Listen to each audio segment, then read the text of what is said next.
এইটো কি চিকেন বনাইছ? এয়া এতিয়া ৰিকুৱে মেহনত কৰি পেলাই বনাই আছে চিলি চিকেন বনাব হেনো সি আজি আৰু ঘপককৈ আহি ওলালি তথাপিও ইমানখিনি যোগাৰ নাছিল যদিও মই যোগাৰ কৰিলোঁ যেনিবা যিখিনি ইয়াতে প্ৰয়োজনীয় সেইখিনি মই যোগাৰ কৰিলোঁ এয়া আছে চিলি চিকেন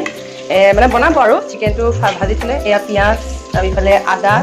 আৰু জলকীয়া বিলাহী গোটেইখিনি কটা হৈ গ'ল লগত কেপচিকামো আছে মই ভিডিঅ'ত দেখুওৱা নাই মানে কাটিবলৈ বাকী আছে আৰু এইখিনি ইয়াত চিকেন মানে ভাজি আছে দেই এতিয়াও আৰু ভাজি আছে আৰু বাকী মই কুকটোকো দেখাই আছোঁ এইটো কুক এয়া লাষ্ট কৰিছে দেই সি চাই দে এখন মুখখন চা একো নহয় তেতিয়া তোক অৰ্ডাৰ চৰ্ডাৰ দিব মানুহে তই ভৱিষ্যতে তেতিয়া ৰেষ্টুৰেণ্ট এখন খুলিব পাৰিবি হয় নাই খুলিবিনে নাই অঁ আজি খাই গম পাম তই কেনেকুৱা বনাইছ তেতিয়া মই ভাবিম আৰু যে তই ভাল বনাব পাৰিছ আৰু ৰেষ্টুৰেণ্ট খুলিব পৰা হৈছ মানে